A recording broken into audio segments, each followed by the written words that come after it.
With the current coronavirus pandemic going on, a lot of people are talking about how young people are not taking this as seriously as some think we may should. I would argue that this is not because we don't care, but because we already care about so much. And so the fact that you're basically forcing us to try to care about something that is objectively not our fault, as none of the problems that we will deal with in life really are, it really makes it hard to kind of give a shit about a lot of the things that you guys are talking about, given the fact that in a lot of cases we just kind of have had enough, whether it's the racism that we're trying to fight against, that we're being told that we're just babies about, or any of these other things. It all kind of comes down to the fact that you guys didn't listen for a really long time, and now we're being blamed, which is horrible. Another thing that we're really looking at is kind of how storm and stress and that kind of theory about how we go through things in our youth that'll really kind of mold us and shape us into who we are. I think absolutely, I think our generation will be a little bit more jaded after this, simply because we just can't handle it anymore, because we already have so much on our plate, and we already have so many things not to look forward to, that when you say, oh, care about this thing that's our fault because we didn't listen and we were racist, like, we're kind of like, tough luck, idiot. In one of the articles that you had us look at in terms of the course, one of them that was more recent than a lot of the others was related to what the countries that have had the best response to the coronavirus have in common, that being the fact that their primary leadership is a woman instead of a man. Of course it is. What? Like, I'm reading this and it's like,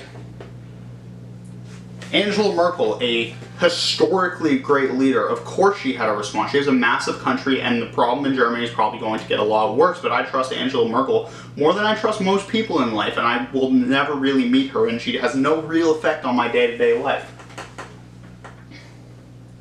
New Zealand, Australia, but infinitely better in every way, of course. Like, what in what world do you think that having a woman who has dealt with and misogyny and hypocrisy her entire life wouldn't be more calm in a situation where a health crisis is in order?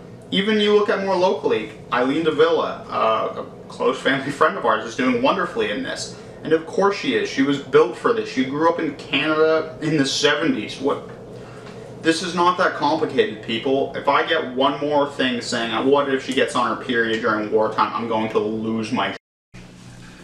In terms of my own life and relating feminist theory to that, many people don't know this, but I was roofied once, and that was an experience. It was most certainly meant for my girlfriend at the time. We were at a music festival. I had a sip of her drink just to test it out, and it did not go very well for me. We both went home, and I laid down and woke up 15 hours later. You've got to be kidding me. Like, I look back on that and laugh at it now because I'm a man and because that's hilarious that I was unintentionally drugged, but like, at the same time, that very could have well been my girlfriend, who was 16 at the time, which is, you know, rape and statutory assault and a whole bunch of other things. And that kind of just, like, the fact that I'm able to look back and laugh at that, whereas for many people, primarily women and non-cisgendered people, that would be an extremely traumatic experience, and it likely wouldn't have turned out as well and as inconsequential as it did.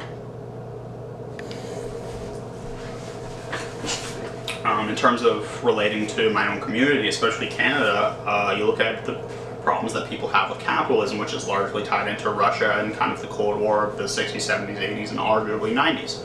But socialism, and which is a direct offshoot of communism, is one of the only things keeping our country afloat right now, because we actually have the healthcare system, especially in Ontario, to actually support the crisis that we're going through right now. And the fact that anyone would consider socialism a bad thing is insane, because that not only ties into the fact that it's just Russia hate, which is completely unwarranted, but it's also the fact that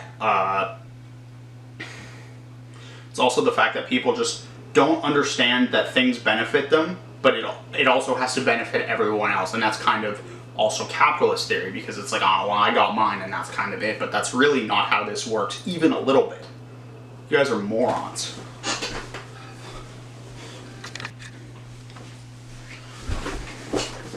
With the world shifting back to the right and kind of back to isolationism and nationalism, it's pretty scary.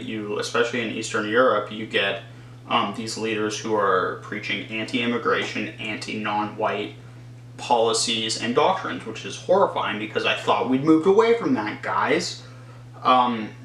Especially when you look at it theoretically, it's not only cyclical theory because it's kind of going back to either the USSR or early 1900s America, but it's also simultaneously a big part of the reason why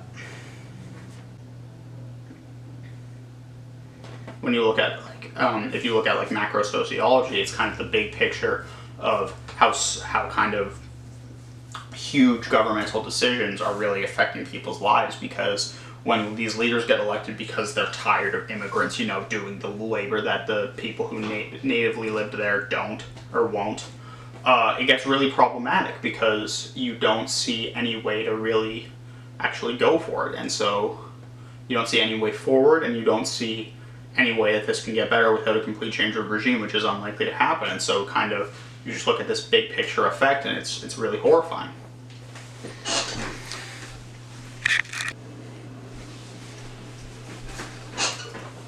During one of the many rape lessons that we did, we were bringing up how toxic masculinity kind of has really shaped the way that a lot of people, especially boys, are brought up, and even girls, because it kind of teaches them to be more subservient and submissive, which is wrong because women are badass, as we saw earlier with the women world leaders thing.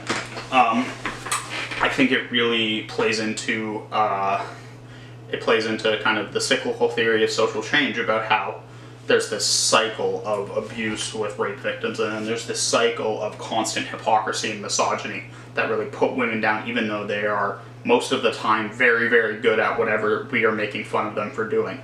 There's no reason for this to happen, but you saw whether it's kind of how you get kind of the pack mentality about where young boys are kind of monkey see, monkey do, or girls are kind of taught to be good in the kitchen or meant for childbearing, or don't focus on your career, focus on your family. All of that's horseshit.